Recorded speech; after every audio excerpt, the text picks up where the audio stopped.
I am enjoying my time in the United States Senate. I'm enjoying it even more being in the majority. It's nice to be on committees where you can help set the agenda. I'm chair of two subcommittees, one on the Senate Armed Services Committee, the subcommittee on emerging threats and capabilities, and also on the Commerce Committee. I am chair of the subcommittee on surface transportation. So I wanted to visit with you today about America's infrastructure. And I'm pleased to be here with this group. I'm sorry I can't ever be with the, is it the under 39? I'm sorry I can't do that, but we have a full room here, and it is good to be with you today. Transportation is one of the top priorities that I have in the United States Senate, and it's an issue that I have, I guess, been involved with really all of my life. My father was a civil engineer. He worked his entire career with the Nebraska Department of Roads. He was the state director under two governors. So I grew up going on inspection tours with my two brothers. All of our pictures as we're growing up, we were in front of bridge abutments and things. So I guess by osmosis, that really got in my blood. And when I was in the legislature, my first 2 years, I did not serve on the Transportation and Telecommunications Committee. But then my third year, I was encouraged to run for the chair of that committee. And in Nebraska, we have one house.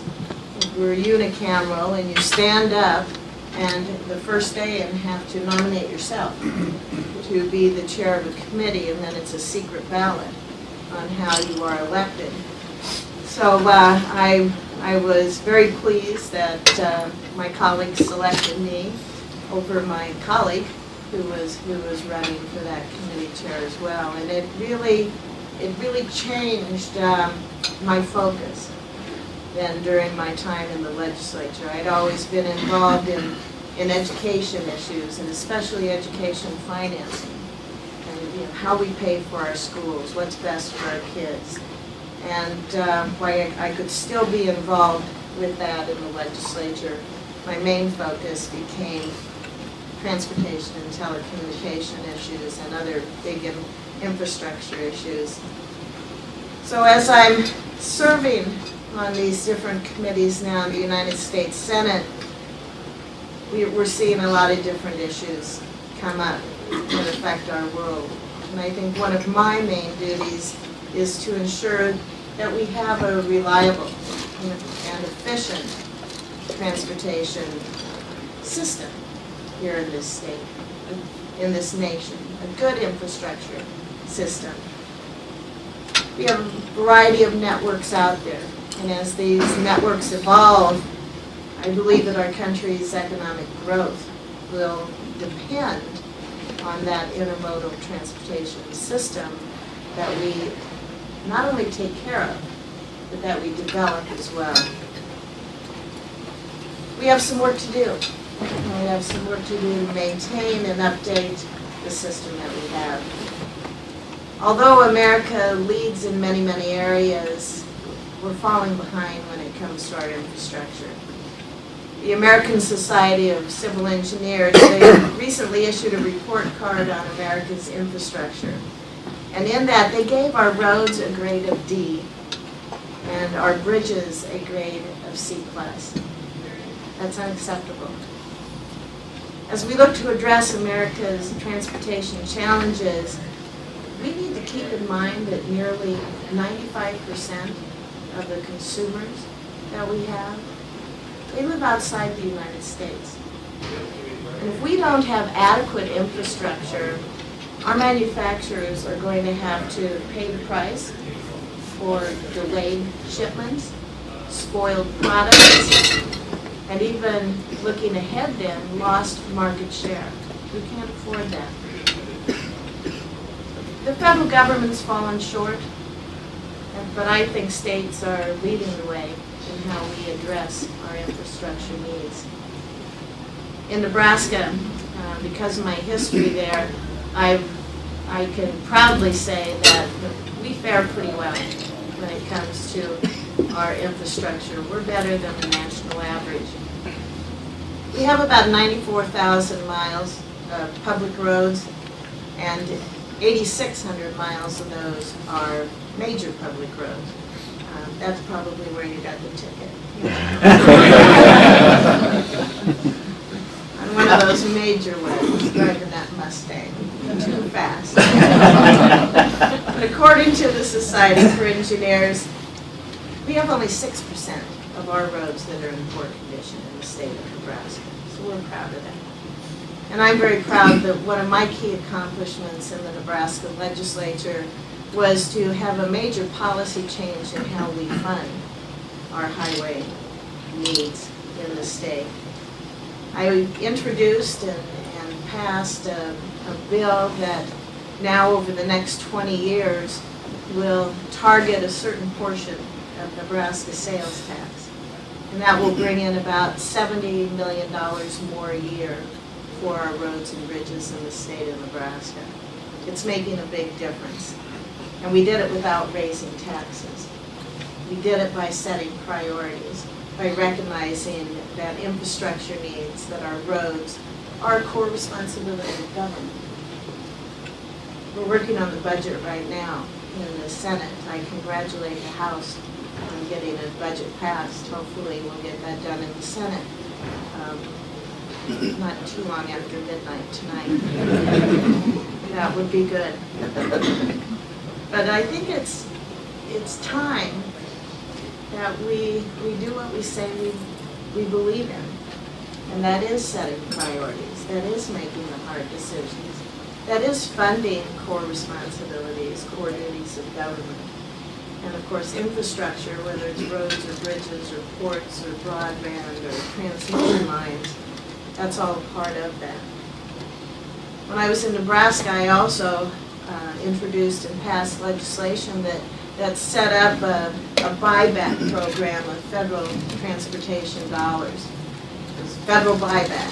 And this bill, this law, allows the State Department of Roads to be able to buy back at 80% the money that the local government or county government receives from the federal government. Helps the state out a little, they have more money, but it really helps local governments out because they're then able to move ahead with projects, get projects done quicker because they don't have to follow all the federal regulations that are tied to those dollars. It would be nice if we could figure out how we can get that done at the federal level at all with the federal money and loosening some of those regulations that are out there. So we accomplished quite a bit, and Nebraska is moving ahead with its infrastructure, but as with every state, we still face a lot of challenges. At one of the subcommittee hearings we recently had on surface transportation, we had a State Department Transportation Director say that the states allocate limited transportation resources not based on needs versus want, but based on which projects can be initiated now versus those that must be delayed. We cannot meet all the needs. And in the foreseeable future, we will not be able to meet all the transportation needs that we have. But that doesn't mean we should sit back and wring our hands. That's a challenge for us to be able to make those hard decisions, to try and figure out how we're going to have a sustainable amount of money in moving forward. So what should Congress do? How are we going to solve these problems at the federal level? I think the Highway Trust Fund is broken. And according to the Congressional Budget Office, we are facing that $15 billion shortfall per year over the next 10 years. We have to address it. But we have to address it with a long-term approach.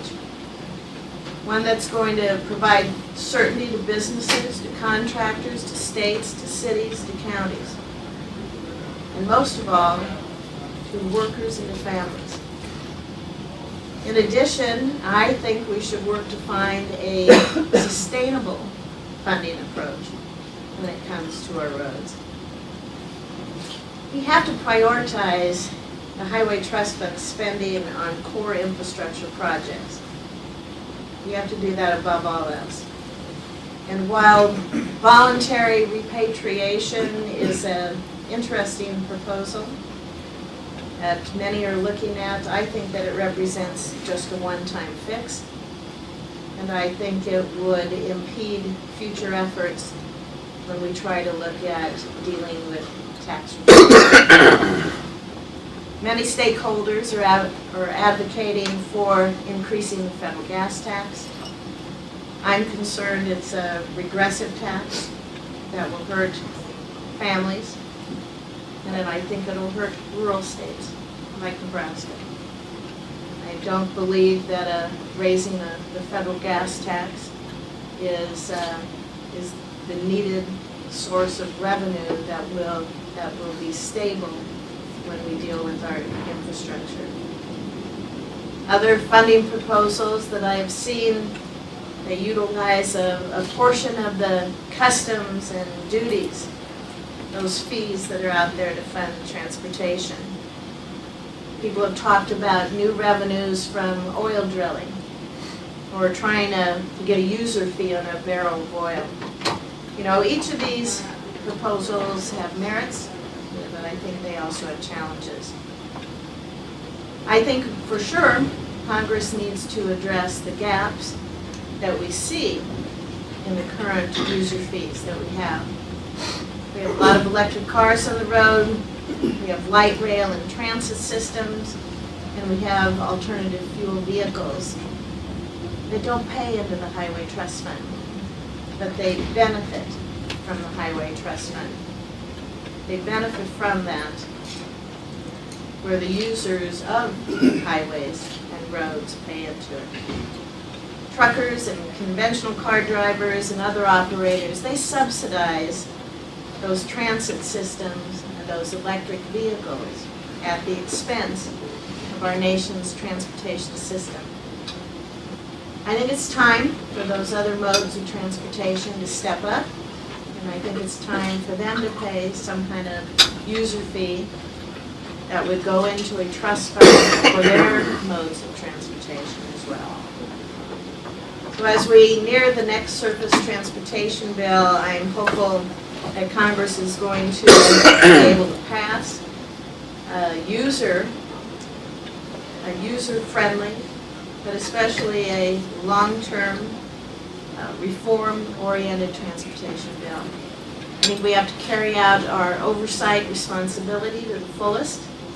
We have to ensure that states are not saddled with burdensome regulatory hurdles so that they can take that money and be able to move ahead on projects. They need that flexibility in order to do so. So that means that we have to eliminate the duplicative and lengthy review process that we all have heard about, that our cities and our counties and their states go through in order to get their permitting approvals. Finally, I think Congress also needs to continue on a performance-based standards path. In MAP 21, that was a recommendation for the grants and the safety regulations. And performance targets allow agencies then to have more flexibility in making decisions that are more efficient in moving forward. So I thank you for letting me visit with you today. I would be happy to take any questions at this time.